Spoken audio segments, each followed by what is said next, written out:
Hey, I'm here with a list of demands. Follow the show wherever you listen. Subscribe, share, like, and comment on the show on YouTube.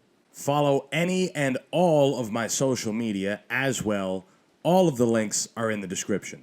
And finally, if you're a real fan, which most of you aren't, head on over to buymeacoffee.com, use the link in my description, and buy me a goddamn coffee. It supports the show, which is me. So you're supporting me.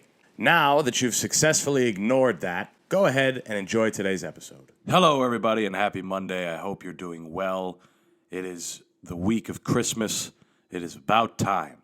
It is about time that you can now display your love on both social media and in the form of physical gifting.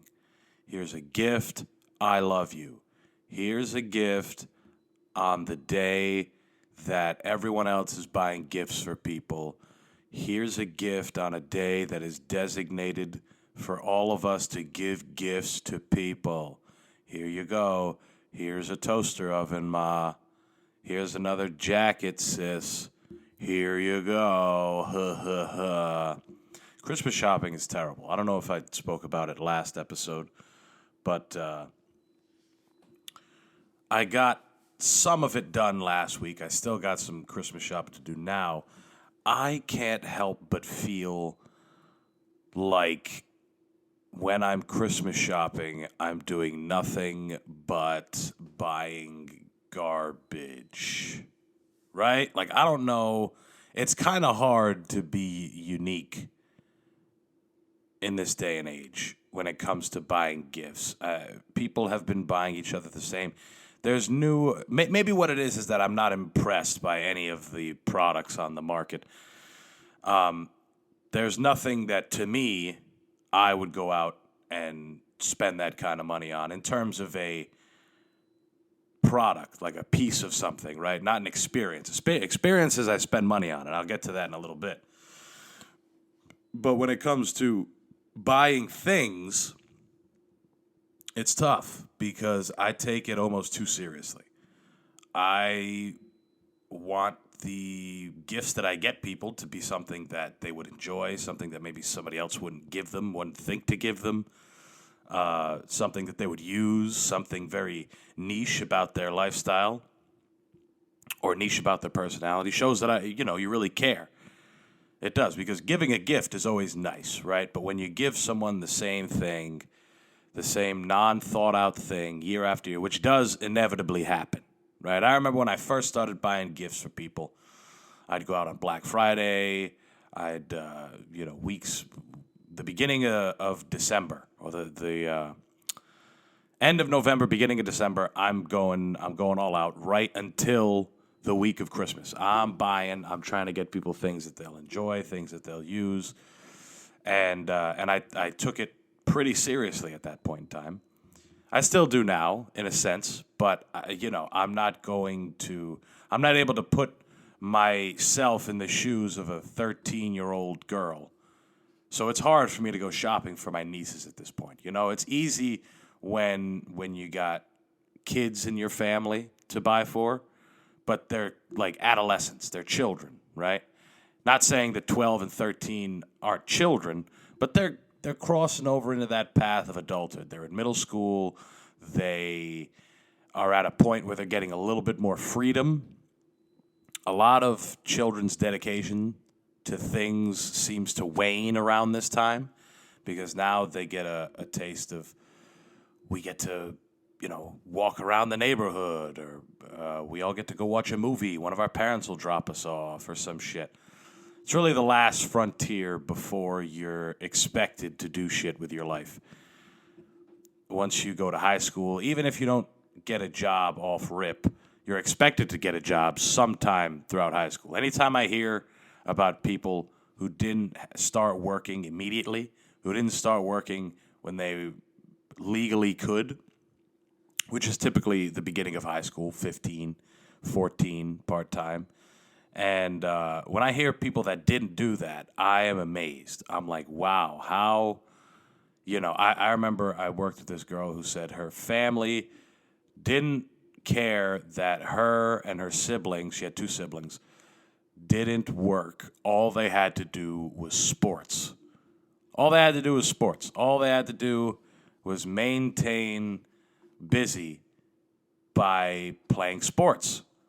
Now, that being said, none of those people went on to be professionals. I don't even think they went on to be semi-professionals. I think they grew up very privileged, and I'm sure that there's a lot of people like that as well.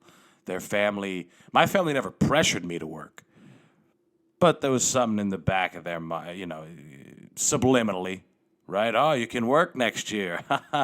I'm 13 and a half. You could start working next year. Just saying. Just saying. You like going out and using our money. Now it's time for your bum ass to go do that. But it is. Middle school is the last bit of ultimate freedom. Oh, the point I was trying to make was even at the beginning of high school, even if you don't get a job right away, they're still expecting you to take high school very seriously in a sense that it's setting you up for college, which is setting you up for your life. Because in academia, if you have to pick one thing. You have to pick one thing, maybe two at max, right? Major and a minor, double major, something like that. You have to pick one thing and allow it to define you for the entirety of your life. You have to do that. That's where the world of academia and the corporate world and all these things have led us to believe that that life is static. Life shouldn't change. You shouldn't go through ebbs and flows with the things that you love. You shouldn't even bother finding things that you love. If you do, then you have to find a way to make money off of it. You have to, or else it's not justified. It's not justified to be a 40-year-old man learning karate, okay? It's not. I think it's cool. I think it's great. Go ahead and do whatever you want. If you're a 40-year-old man with a lot of time on your hands and you want to learn how to do the fifth pinyan, which for those of you that don't know is a Kempo karate form, a kata. For those of you that, it's if you want to go ahead and do that and you don't have much else going on in your life, then you should be able to fucking do that. You should be able to be a beginner at something. I think it's good. It's something that I've always said. But if you don't make money at it in this day and age, if you don't get some kind of notoriety about it in this day and age, it's not even, when Conor McGregor started the revival of the UFC, right? Or the I guess when Conor raised the level of the UFC when it came to promotion and the whole thing, and he got all these fans on board, so many people got inspired by him in a way that is similar to like a rock star, right? Nobody understands how hard it is to become a rock star, let alone a musician for a living. Let's just say you play the guitar in and out of different bands, or you're in a band, and that's not something that's easy. Now, take that, right?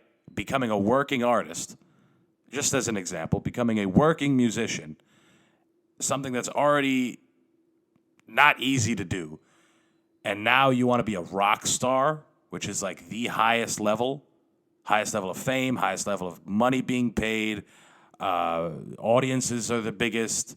Production is the biggest. Everybody knows you, right? You're a rock star.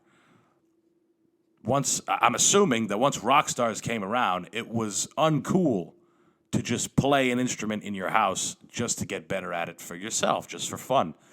And that same thing kind of happened with martial arts when Conor McGregor came through and ran things around. Everybody wanted to do MMA, and not just to learn how to defend themselves, not to just get into good shape. They wanted to be a rock star. You needed to be a fighter.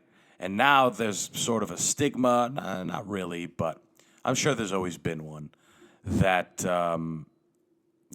gym room warriors are bad, right? What a gym room warrior is someone who does very well in sparring, does well in the gym, but never goes out and competes, because it is different. It is a different thing. And before, there's nothing wrong with that. Before it was like, oh, this guy's getting after it. He trains with us. He works out, whatever. And now there needs to be some sort of justification. I think it's calmed down a little bit now with, for whatever reason. But when I was in an MMA gym while Connor was knocking out Jose Aldo in 13 seconds, fighting Nate Diaz, being a star, getting to his peak in terms of stardom, which is arguably where he's at now. Because he could do literally whatever the fuck he could do whatever he wanted before, but now he could do whatever the fuck he wants, literally. Sorry. I had to take a sip of the Cool Blue Gatorade. But back to my point, it's like you can't do something, you can't engage in something where people look at it and say, well, what the fuck are you doing that for? What's the end goal for that? And people never want to hear, mental health or self-improvement. People don't want to hear that. They want to hear that there's some green attached to this passion project that you're engaging in.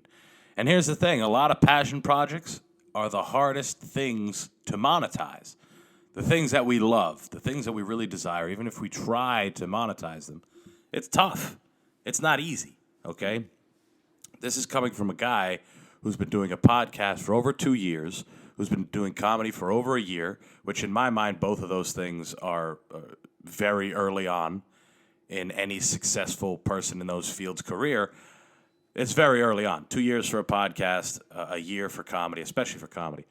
But you're hearing that from a guy who's put in a lot of consistent effort over a sustained period of time, I'd like to think, and gotten very little for it other than data and experience, which can be little if you look at it in the initial light that I presented it to you, but it can also be something very big and good to look back on and all these things.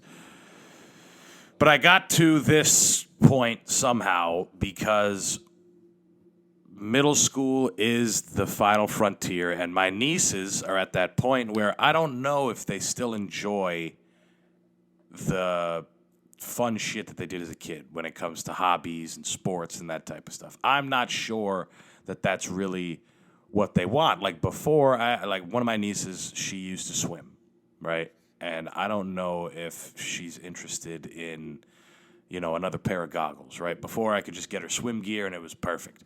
And now you get to a point where you can go hang out at Taco Bell for 3 hours with your loud friends and drink endless cups of soda and go crazy in a Taco Bell. And kids all of a sudden don't really want to go swimming. They don't want to do ballet. They don't want to dance. They don't do any of that shit. Which is why I think we are so awestruck when we look at athletes, because I make fun of athletes all the time. You guys know this. They're about a lot of my jokes. But there is something incredible about being a kid, staying disciplined enough until you're an adult to become a professional. Like that, it's not all on the kid because they need to have a family that's capable of pushing him or pushing them and getting them, down the path to become a professional. It's not easy, right? I always talk about how a lot of these professional athletes are generational talents, or not generational talents. That would be like 1 in a million. I'm talking about like hereditary hereditarial talents. There we go. A lot of these athletes had parents who were athletes at a very high level. It's not an accident, you know. These kids, they have a family member that wants to push them, and they're able to do it, and they're all, you know, whatever. But that's probably the most impressive part about athletes, is that there's a point when you're a kid, before you even understand really the concept of discipline, you fall in love with something, you do it super often, and then as you get older, little pieces start to grab at you, right? There's like, you could call it like pliers, right? There's pliers coming out of the dark that are grabbing all at you, grabbing at your clothes, trying to pull you away from whatever your focus is. And that could be plenty of things. And I think that it starts in that middle school, preteen, early teen transition. So I don't know. It's tough. I can't help but feel like any gifts that I know in my mind are kind of a novelty. They're a useless toy. They're junk. They're even if it's clothes, just some recycled idea. If I can't get you a nice something in terms of clothes, like I can't get you a nice jacket or a nice pair of shoes, then I don't want to get you a half-ass pair, even if it's something you'll wear. I don't want to get you something like that because it falls under that same stupid novelty of like, a video game or something. Here's another video game. Here's another whatever. Now, there's some things that people, they'll definitely enjoy it. Like for me, you can get me books. I'll take books. I got no problem with books. I love books. I'll have as many as I want, or as many as I can fucking contain in my home. I love books. I do. So,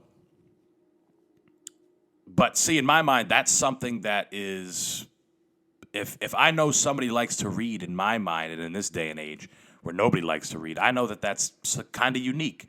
I know that I can get that person a book and they'll definitely enjoy it. Whereas I want to get, I don't know, my niece a book or something. Even if I think that it's a cool, unique gift, she might be like, I don't really fuck with this thing,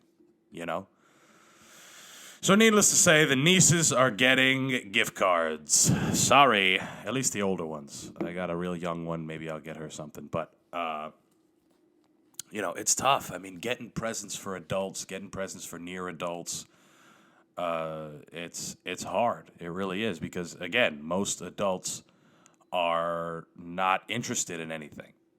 There's nothing except for, like, pop culture shit, right? Like, I could get my mom an Elton John record or something, right? I could get my dad a Portugal World Cup jersey or some shit, like those things I know. And those would be nice too, but they require too much planning, right? Anytime I think of Christmas, I want it to be, in recent years at least, knowing that I'm not trying to spend as much money as I did when I was a young man, and I had alluded to before.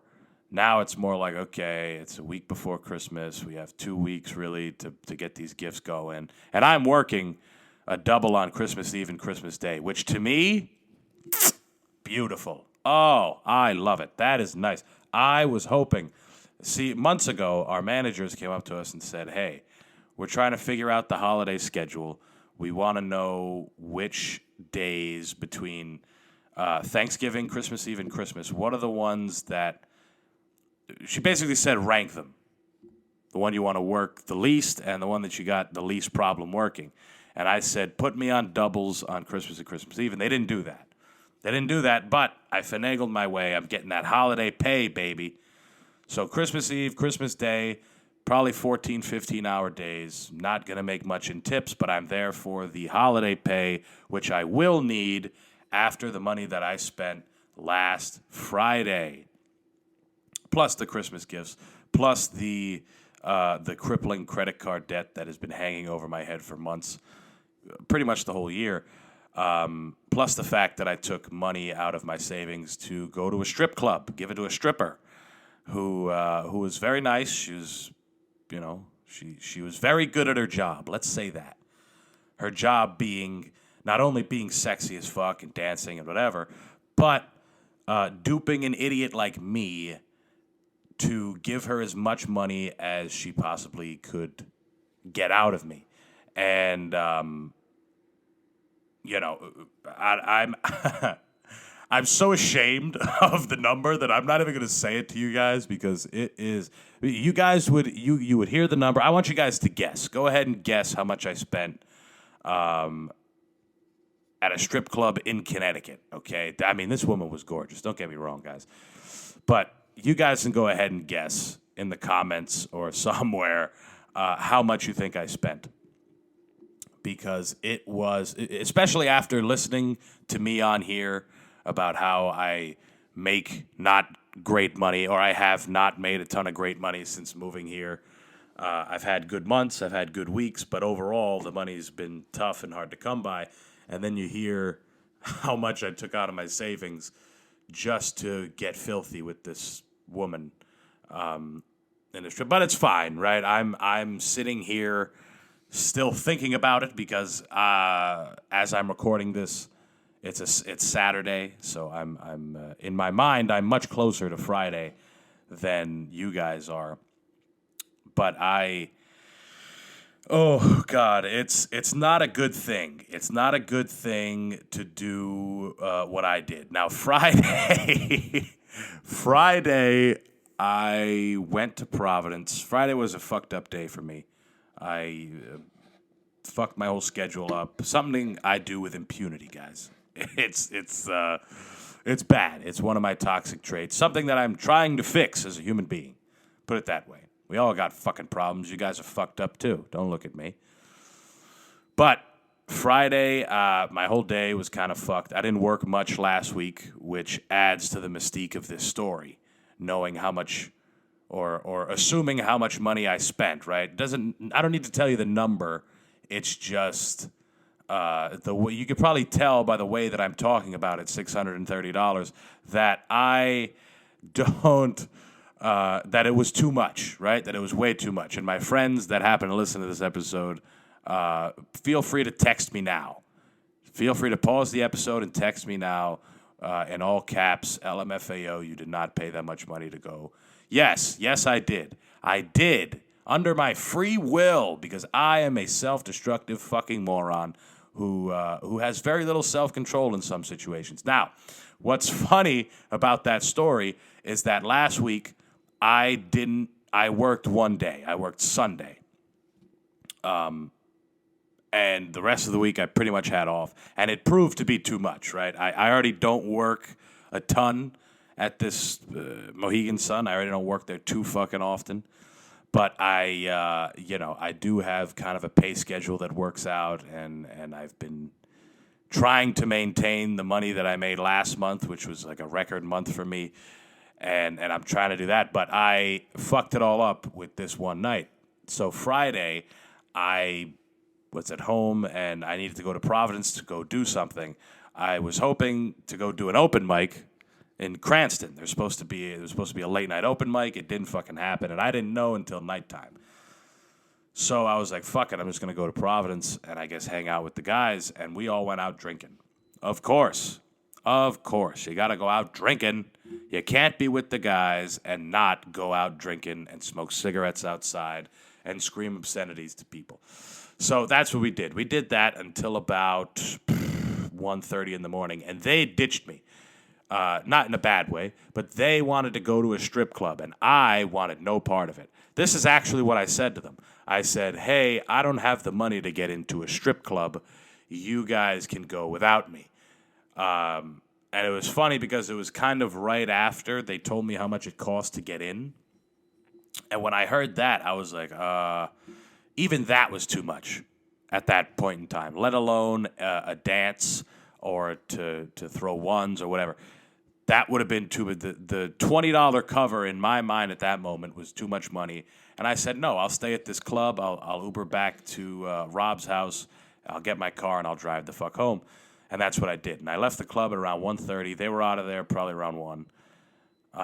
Maybe a little earlier than that. I stuck around for a little bit. And then I got back to Rob's house around 2 in the morning, drove my car an hour home to New London, Connecticut, and on the way home decided to stop at a strip club that closes at like 5 in the morning that's down the street from my place. Now, what possessed me to do that? Not really sure. Not exactly sure. Probably had something to do with wanting to feel some ass, wanting to suck a titty, being a dirty man. That's probably what the fuck it was. Being a filthy white cis male, the worst being to ever grace the planet, worse than Komodo dragons, worse than anybody, worse than anyone that's ever done anything bad. White cis males have done far worse, and I, unfortunately, am part of that group. And now you add the word filthy to it, that's me. So that's what happened. I went, And I stayed there till 5 in the morning, really, right? I got there maybe a little before 3, stayed there till 5 with this one woman. And guys, what a fucking job she did. What a job she did. I'm not even talking about the obvious. I'm not talking about her being gorgeous, being good at dancing, being sexy or whatever. I'm not talking about that at all. I'm talking about the sheer the disrespect that she had for my intelligence, right? The fact that she knew how bad she was and how much I look like an anemic pug, okay? She knew that she was able to work a bunch of different angles on me. And sitting here talking to you guys about this, a man who makes not much money at all is sitting here $630 lighter in awe and actually amazed and impressed by what she was able to do. I will never in a million years, I don't judge anybody already, right? I make fun of people. It's funny hate. But realistically, I don't judge anyone. I'll make a lot of fun out of you, right? I'll fuck with you that way. But for the most part, I don't hate anybody. I don't, whatever. You can do whatever the fuck you want.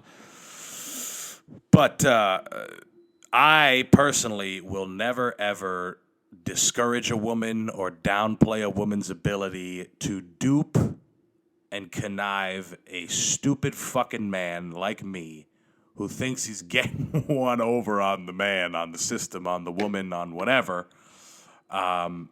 because she's doing something a little extra maybe that she's already factored into her price that she's made up. Right? You follow what I'm saying? I mean, they're lawless places, a strip club. A strip club is the original curator of false realities. Right?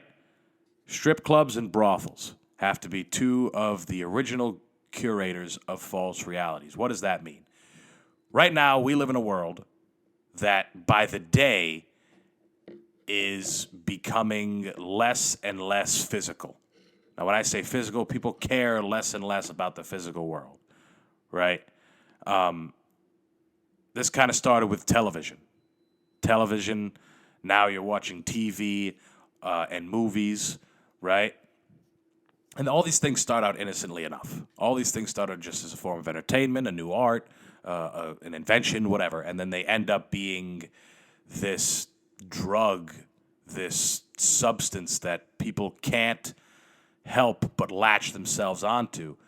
And what that substance is perfection, right? It's the idea of perfection.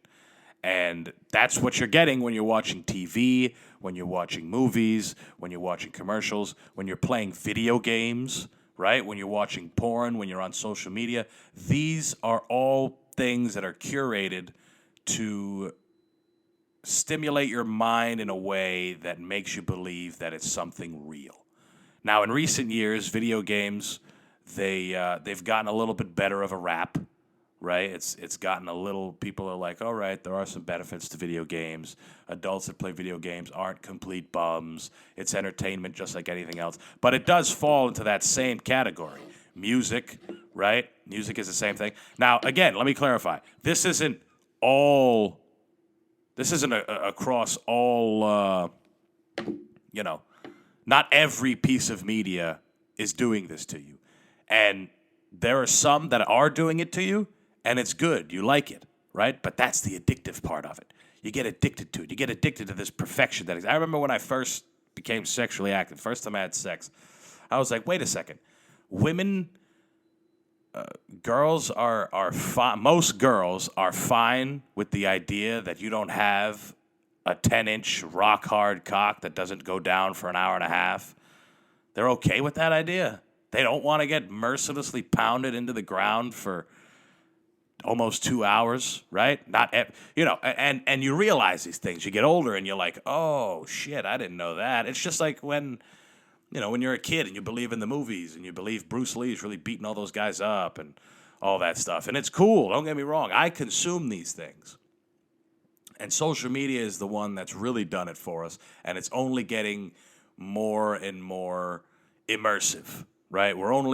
There's this idea of creating a false reality is getting more and more real by the day, until the point where if you want to have an actual physical reality, you want to be in touch with the actual earth that you stand on, the earth that gives you energy, the light, if you want to have that, you have to actually try.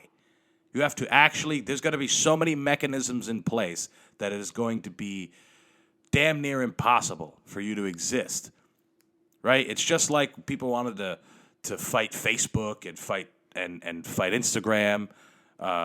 I'm sorry, I didn't mean that. Fight Facebook and fight texting was the word I was looking for. Email, all these things. People were like, oh, no, we're not. And then, what do you know, so many years later, your loony bin on is on there talking about Antifa and getting in arguments with your cousins, and then the next day she shares a cookie recipe or something. That's the legitimacy of what happens. I remember as a kid, we lived for a while without texting. My dad was like, no, we don't need to fucking text. Who gives a fuck? Give someone a call, figure it out.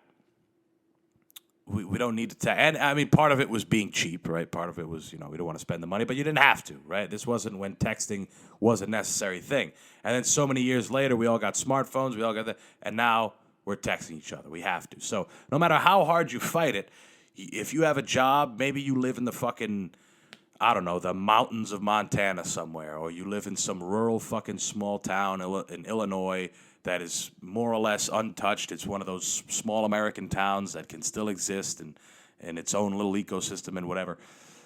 You might still have a job that requires you to get on a metaverse call with your boss and your coworkers, right? You may need, if you're going to Burger King or whatever the fuck they have at that point in time, you might need to put on VR goggles to order from your meal. It's going to be incredibly tough as time goes on to hold on to the physical world and to the planet.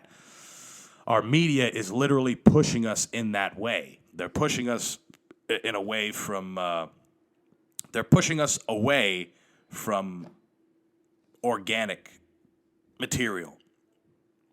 And I don't mean literally organic, but I do mean that as well. Like, I don't mean just the dirt and the soil and the rocks and the things that we've all become accustomed to as humans have evolved and all this time we've spent on the planet.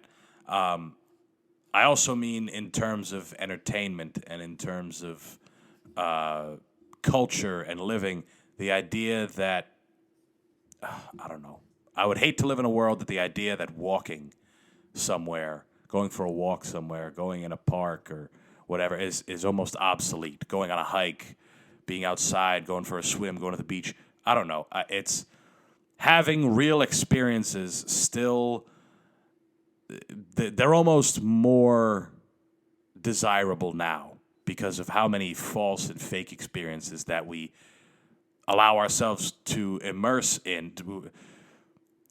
ourselves in. We do it every day, right? I mean, I don't know about you guys, but for me, I have become a slave to scrolling. Absolute slave. And I hate it. For the longest time, I was always the kid, and I hate to, look back on the past, right? Bring that shit up. But I was always a kid who was like, nah, fuck that shit. We have to, keep it pushing. And now maybe it's just taken on a different form in the form of reading and podcasts, but mindless scrolling has taken over, portions of my day sometimes, and it's terrible. It's a awful, awful fucking disease. It's worse than television. It's worse than video games. I think at least video games, you get some kind of mental stimulation. There's a puzzle. There's something to figure out. Even the stupidest, most nonsensical, robotic type games like Call of Duty and shit. Those have an aspect of, mind. Your mind needs to work when you're fucking playing them. So scrolling is a death. It's an awful fucking thing. It's like junk food. It's like soda. It's like all that stuff. But I like to think that you need to be conscious of what you consume. You need to be conscious of allowing yourself to feed into these what look to be real life fantasies, right? It's incredibly tough. It's a minefield for us because every day we're getting hit with nonsense from all fucking angles, right? There's always some new thing, some new piece of fucking technology that's going to revolutionize the way we do this or the way we do that. And I get it. It's the human condition. We're not happy with what the fuck we ever have. And everybody wants to fucking create something, but nobody wants to help each other out. But I don't know. I feel like one of the best things I've done in recent years is start to read regularly. I really do. And I try not to give people advice because I'm a degenerate. I spend all kinds of money at strip clubs. I drive all over 3 or 4 different states just to tell jokes in front of drunk strangers who aren't paying attention in hopes that I get better at it and that local people put me on shows. I have poor decision making. I spend money I don't have on things I don't need, like takeout food when I have plenty of food in my refrigerator. What else? What else do I do that's bad? I smoke weed all day, right? I drink. There's a bunch of shit that I fuck off, right? I don't care about my money. We can go on and on. I'm not here to give anybody advice, but I will say that reading regularly has actually improved my life. It's improved my self-esteem, I think, because it's literally you're getting through something, right? You're getting through something. You see the progress of it, having a physical book and reading through it. And, audio book is good too. Anything that is a little more real, right? Now, you can read nonfiction novels. You can read fiction. You can read fiction novels. You can read fantasy novels. And there's plenty of those graphic novels as well, where they're fictional stories. They're meant to tell a story, though, right? That's the thing with a book. It's immersive, but it's not as stimulating as some of these other things, which is why people don't like doing it. It's not as fun, right? It's not as fun. It's not as immediately gratifying, as watching a football game or watching a movie or any of the other things that I named before. It's not, you don't get that bang right away. A book is, you kind of need to fall into a book. You have to slowly work your way through a book, understand. Because for me, if I read a page and at the bottom of it, I'm like, I have no clue what the fuck I just read, which happens often. I go back and I skim. Okay, all right, now I understand, and I go to the next thing. Same way I listen to a podcast. Same way I listen to an audiobook. I feel like podcasts are another medium of entertainment that is very real.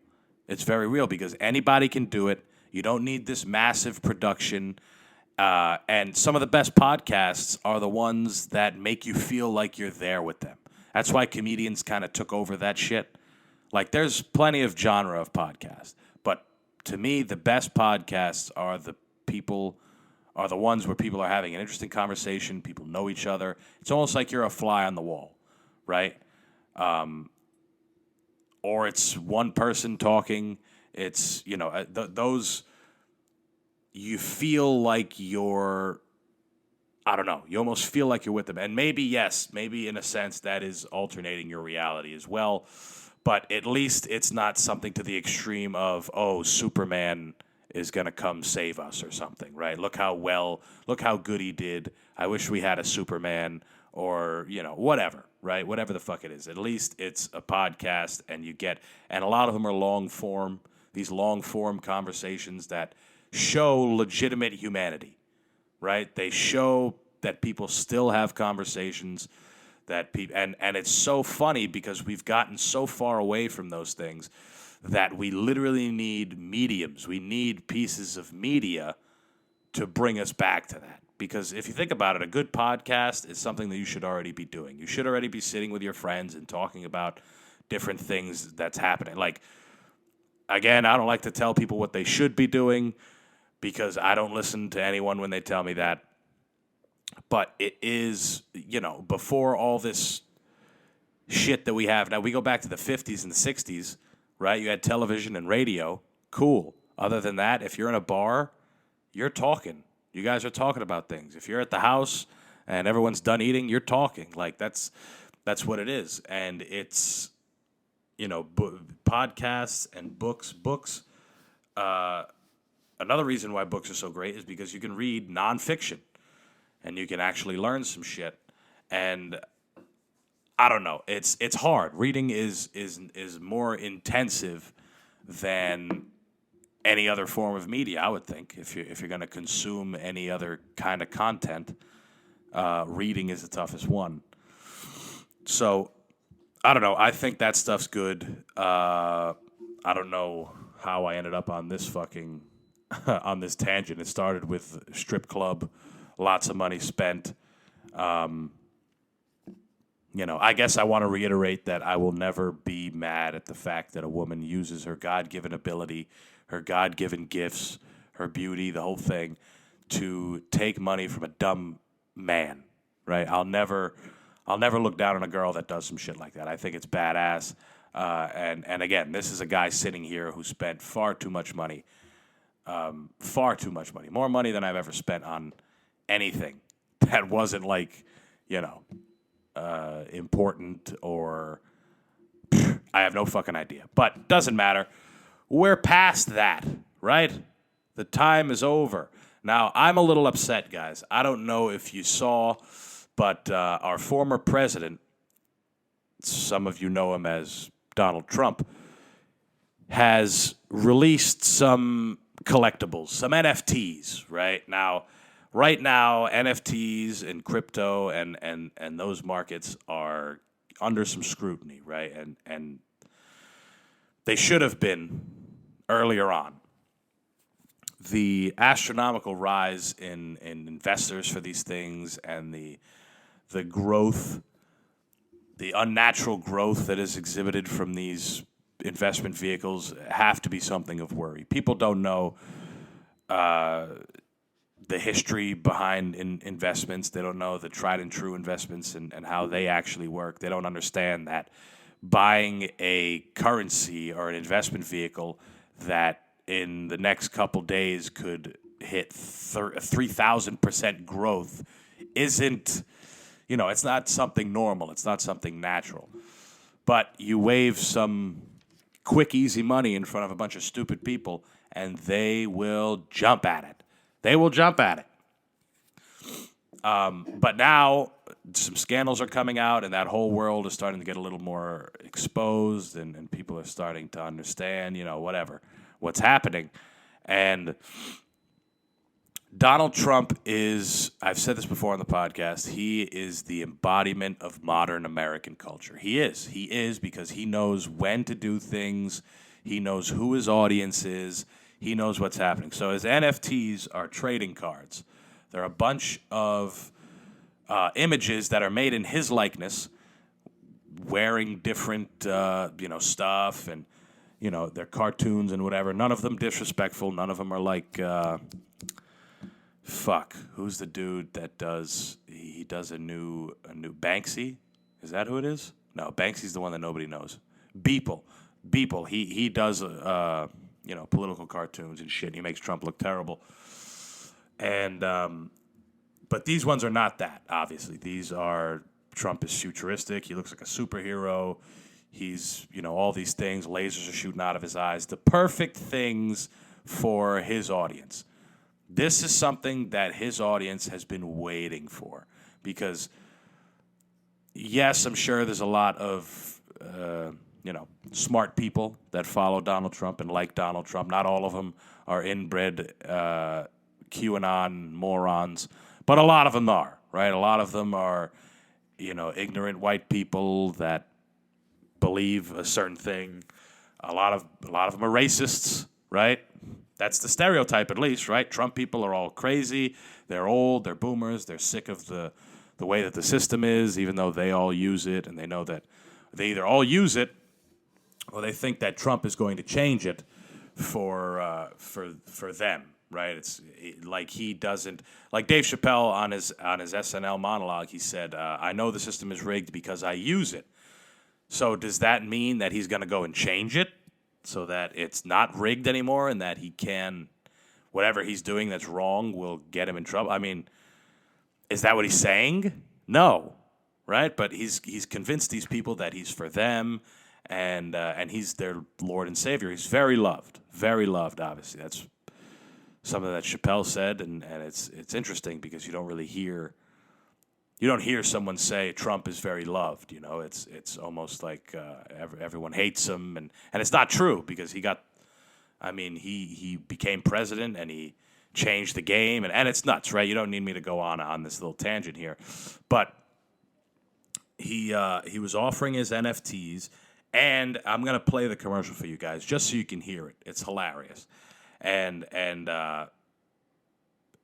he's offering a sweepstakes that if you buy some of these NFTs, you're entered into a sweepstakes to have dinner with him, to play golf with a group.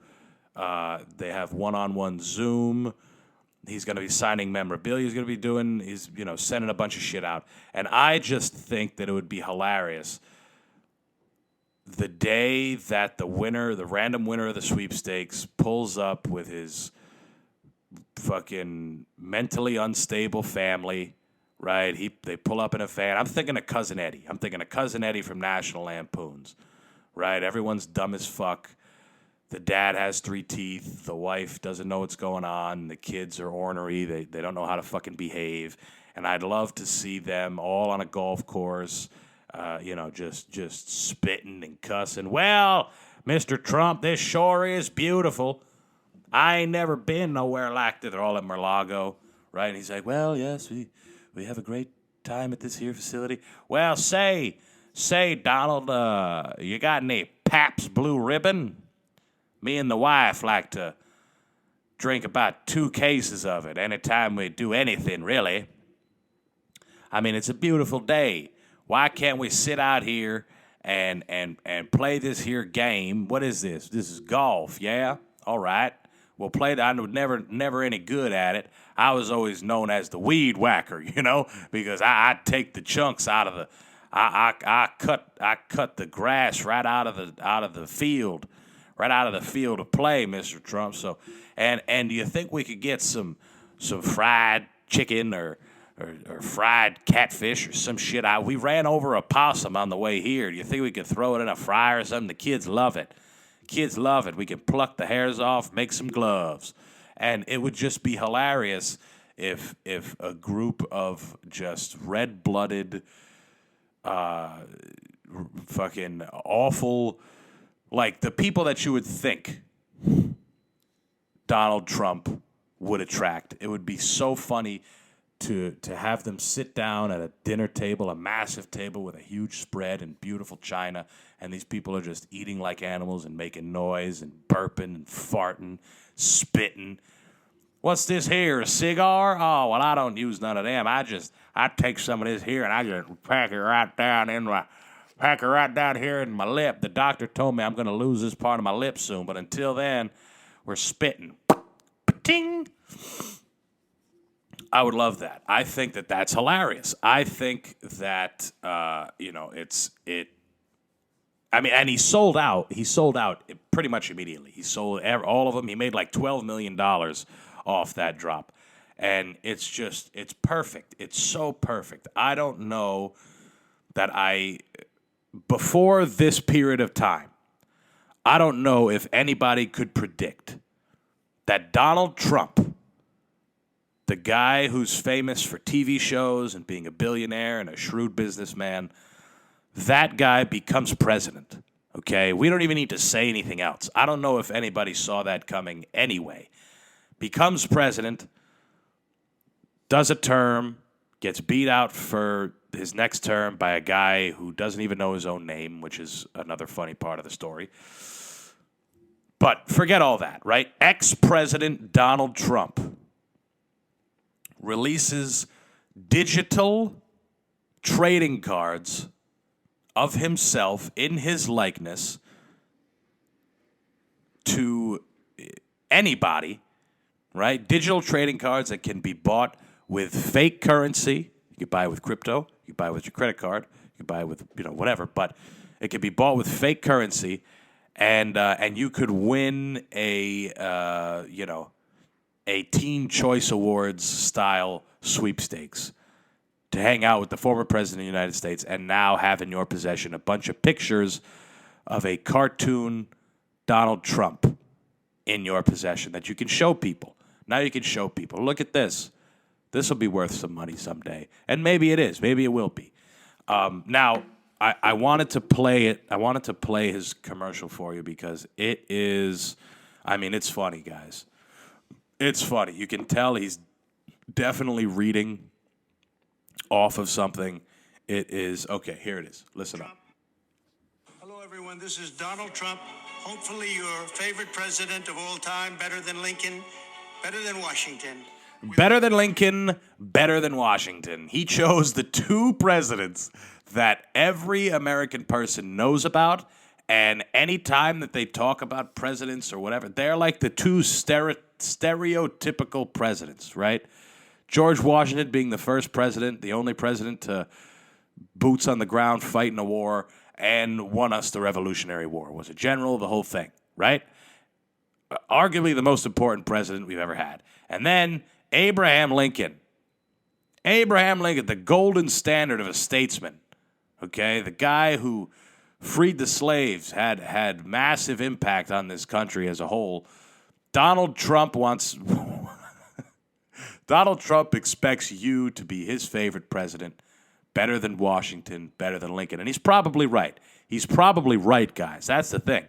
He's probably right. Not that he's better than them, but that he's more favored. That he's more favored, of course, because none of us were around in those times. We can't appreciate the good that those guys did, right? Any good or bad, we can appreciate it or critique it from Mr. Donald Trump because now it's right in front of us. So better than Lincoln, better than Washington. Announcement to make. I'm doing my first official Donald J. Trump NFT collection right here and right now. They're called Trump Digital Trading Cards. These cards feature some of the really incredible artwork pertaining to my life and my career. It's been very exciting. It's been very exciting. It's been very exciting kicking brown people out. It's been very exciting stomping on the little guy to make billions and billions of dollars. It's been very exciting creating a massive political divide, the likes of which that we haven't seen in a very long time. It's been very exciting, inciting violence. It's been very exciting having television shows and making more money than anyone even really knows about. It's been very exciting shaving Vince McMahon's head live on WWE Raw. It's been very exciting firing people. It's been very exciting talking publicly about how great I am. Very, very exciting. And I wish you guys could see these pictures. They're hilarious. There's a picture of him standing with a suit on a red carpet. Looks like he's going to collect a Grammy. There's a picture of him with an astronaut suit on with the Space Force. There's a picture of him with fucking laser beams shooting out of his... it's hilarious, guys. These are the perfect products for his audience. It's perfect. It's absolutely perfect. Collect your Trump digital cards, just like a baseball card or other collectibles. Here's one of the best parts. Best parts. Comes with an automatic chance to win amazing prizes like dinner with me. I don't know if that's an amazing prize, but it's what we have. Or golf with you and a group of your friends. I love that part. I don't know if it's an amazing prize, but it's what we have. Trying to be modest. Trying to show people that he's just like you. He's an average Joe. He's an average Joe. Didn't you see Donald Trump? Didn't you see Donald Trump at the gas station complaining about how gas is $3.38? He's a regular Joe. He doesn't know if he'll be able to eat this month. He's a regular Joe. He's just like a single mother who's working 3 jobs round the clock to feed her 3 kids because their father's a piece of shit, and she does her best, and he knows. He understands. A meal with me, that's I don't know if it's a great gift, but it's what we got. The people who are entering into that, like I said earlier, that is a dream come true, and he knows that. He knows that to be true. He knows it. He knows that anybody that wins this and they get to eat with Donald Trump, he knows that they're going to be in their absolute fucking glory. He knows that they are chomping at the bit to win this fucking award. But he's modest. He's a modest man. He's a modest man of modest means, guys. Don't get it twisted. I love that part. It's my favorite part. One of my beautiful golf courses, and they are beautiful. I'm also doing Zoom calls, a one-on-one meeting, autographing memorabilia, and so much more. We're doing a lot. We're doing a lot. We're going to be on Zoom calls. Zoom calls with the former president of the United States. Anybody can be on a Zoom call with him. Anyone can be. And I don't know if any of this, there's a lot of American memorabilia that symbolizes, the patriotism and the rise of a democracy and this new country and all this stuff. You ever go to like the archive or the Smithsonian's in D.C., the American History Museum, you see all this stuff, right? You see weapons from the Civil War and, you see the chariot that fucking George Washington rolled in, and you see the dresses from the first ladies, right from the beginning all the way to now. And I think all those things pale in comparison to a Zoom call when it comes to products that embody the spirit of modern America. A Zoom call from Donald Trump might be the best. It might be the best example of American patriotism and American culture. There might be nothing like it. And this picture that just popped up is great. I mean, he's on a red and blue elephant. He's on the back of a red and blue elephant. I mean, this artwork isn't even good. This looks like something I could make on Canva. Okay, this looks like something that I can make on Canva with my pro account that I pay $50 a year for. Okay, it seems like something I could make. And a lot of these things look like that. That's the thing with art. A lot of these things look like that, and we're just expected to believe that, there's a meaning behind it. There's no meaning behind this, though. This is literally just a money grab, a narcissistic money grab. And it worked. It worked so good. All right, let's listen to the rest. Official Trump digital trading cards are $99, which doesn't sound like very much for what you're getting. That's a good price. You will join a very exclusive community. It's my community, and I think it's something you're going to like, and you're going to like it a lot. They also make perfect gifts. So you can buy them with your credit card or crypto. All you need is an email address. Go to collecttrumpcards.com and buy your Trump digital trading cards right now before they are all gone, and they will be gone. This is my first official Trump trading card NFT collection, and you get a chance to meet me. Go to...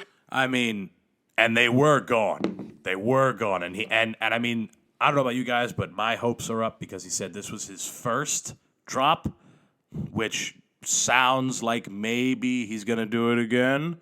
And maybe we can all get the chance, we can all get the jump on this phenomenal opportunity. That's what it is, guys. It's an opportunity. There's only so many things that are given in life, right? One of the only things that's given in life is an opportunity. And this here is an opportunity. I mean, who knows? Who knows? 1 minute, you're in Alabama fucking a pig, and the next minute you get a call that a limo's picking you up and it's taking you to the airport and you're flying first class to go meet your leader. And who knows? Maybe that guy, he makes you head of something, right? He sees something in you. He sees some potential in those 2 teeth that you have in your head. He sees promise in those meth-ridden eyeballs that haven't closed in 6 days. He sees something in you. He could, right? And it's an opportunity. So, and with, the holidays roaming around, if you were able to get that for somebody, then, I mean, that's about as unique and special a gift that you can get for someone who really does like the man and like, what he does and the whole nine. I almost wish I got my grandmother them. So, I don't know. It's very funny. I'm sure other politicians will go to doing this at some point. And even though he's not really a politician, he's back to being a businessman until he's already announced his running. So I guess until the campaigns, he just raised a bunch of money. He just raised like $12 million. You follow what I'm saying? So he does that again, shit's selling out again, quick. That's another $12 million. He could probably charge more and people would go crazy. So I don't know. I just thought that was funny, especially in the time where we're talking about gifts and we're coming to the end of the year. So I don't know. Good luck. I hope you guys can get the jump on the next drop like I am hoping to do. That's pretty much it for me today, guys. Listen, we're winding down with the show. We're going to try to get to 260. I think as it stands right now, it would be, this is 255, Thursday's 256, Monday's 257, Thursday's 258. So I'd have to do 2 extra episodes. I'm considering it. Don't get your, don't pucker your asshole if I don't get to them. But like I said, it is exciting. Not to harp on this fucking idea. I'm just excited. I am excited to take a break from the show and figure out how to make it better and figure out how to keep it pushing. So all I ask is you guys stick with me in that time. Like I said, I'm going to try. I put a video up on Instagram that nobody saw. I'm going to try and keep the content flowing for you guys. Something, right? Give you guys something. Plus my little 3-part series from my Portland, Maine Comedy Festival trip will be coming out soon. Raph and I have been working tirelessly on it, especially Raph. He's, the editor. He's the one who's doing most of the work. I'm just the producer, I guess, if you want to call it. I don't know if I could be called myself a producer. I mean, I feel like I produced this stupid fucking show. I get the final say on what we keep in these videos and whatever else. Not these particular podcast videos, but the ones I was talking about that me and Raph are working on. So that'll be coming soon. Plus, every Wednesday we still have clips coming out. Those are set to go until I think like next January or something, like 2024. So those will keep coming, and that's it, guys. I'm gonna be at Comics Roadhouse January 5th, Mohegan Sun, Thursday night. I think it's a 10 o'clock show, so it's late. Come out, have some fun, or don't. I could give a fuck, really. Thank you guys for listening. I'll talk to you on Thursday. Peace. Oh, me again. Follow the show, subscribe on the YouTube, buy me a coffee, use the links. Bye-bye.